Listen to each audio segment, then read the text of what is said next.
Hello, everyone, and welcome back to OB Clarity with Dr. Godfrey, PhD RN. And today's episode is titled Start Strong in OB, What I Wish Every Student Knew in Week 1. So I'm starting out strong today, and here's a little secret about nursing school. Whatever subject you're studying, this applies to obstetrics, pediatrics, mental health, med-surg, etc. Week 1 sets the tone for your entire semester. Believe me, it's true. If you start strong now, everything else becomes more manageable. But if you start scattered, you spend the rest of the term playing catch up. And trust me, I've seen it happen, and I know you don't have time for that. So today I'm sharing exactly what I wish every student knew in week 1, so you can set yourself up for success. Okay? So it's time for a mini story. Back when I was teaching a clinical group, I had a student. Let's call him Jose. Jose walked in on day 1 with a big smile and a brand new planner. It even matched the color of his uniform. However, dear Jose didn't have a plan. You know those beautiful planners you can purchase at the local retail stores. Vibrant colors, images of the ocean. You get my point. Well, Jose assumed he'd just figure it out as he went along.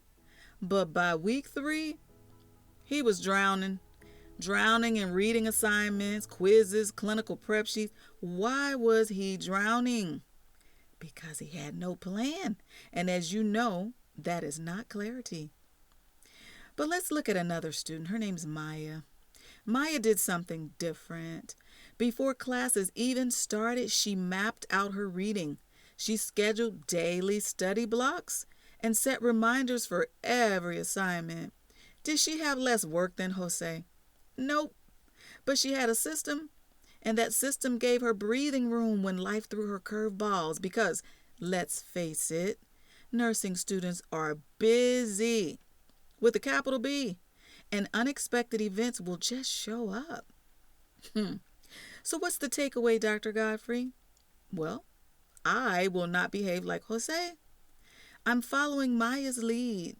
Well, the lesson here is nursing school doesn't reward winging it. It rewards structure. Whew, that just reminded me of another story where I heard someone say, I'll just wing it. That story's for another day. But in OB especially, your workload spikes fast. There's new terminology, pathophysiology, complex scenarios, and it's not like your other classes go away. So in week 1, you want to do 3 things, okay? Number 1, block your study times like they're a doctor's appointment. Okay, I'm going to say that again. Block your study times like they're doctor's appointments. Number 2, preview upcoming content so class feels like a review but not discovery, right? Plan ahead.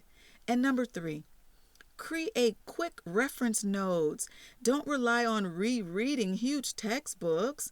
You just won't have much time to do this effectively. I'll tell you something I did when I was a student. I didn't know how to study. I didn't know how to prepare. So I highlighted the whole book. And then when it was time to review, I was thinking, what am I focusing on? So, yeah, let's learn from that. And then I have a little nugget for you today. Here's the little OB Nugget. In fetal heart monitoring, one of the first patterns you'll learn is the baseline fetal heart rate. Did you know that a baby's baseline or usual heartbeat is much faster than adults? Well, it is. It's usually between 110 and 160 beats per minute. Now, knowing this range helps you instantly recognize if a baby's in distress. Here's a little tip to remember. From 110 to 160, baby's heart goes fast, you know. Did you catch that? From 110 to 160, baby's heart goes fast, you know. Yeah, I would sing, but I'll wait. So why mention this in week 1? Because if you start collecting and reviewing small bite-sized facts from the very beginning, by exam time, you're already halfway to mastery. So here's your week 1 challenge. Create a quick facts notebook just for OB. Each day, write down one concept you learned, no more than 2 sentences. By the end of the semester, you'll have your own personalized mini review guide. Yes, that's awesome. It takes 5 minutes a day, but it changes the game. If you're studying another topic, you can do the same. The key is consistency. So starting strong in OB isn't about perfection, it's about preparation. Even one small habit done every day will give you more clarity, more confidence, and less chaos in the weeks ahead. And if you want more strategies or personalized help with OB concepts like fetal monitoring, come find me at OB Clarity, www.obclarity.com. I love to work with you one-on-one to help you pass and feel confident doing it. So in closing, this has been OB Clarity with Dr. Godfrey, where clarity is the cure for nursing school overwhelm. So I'll see you next Sunday. And remember to always assess. Don't guess.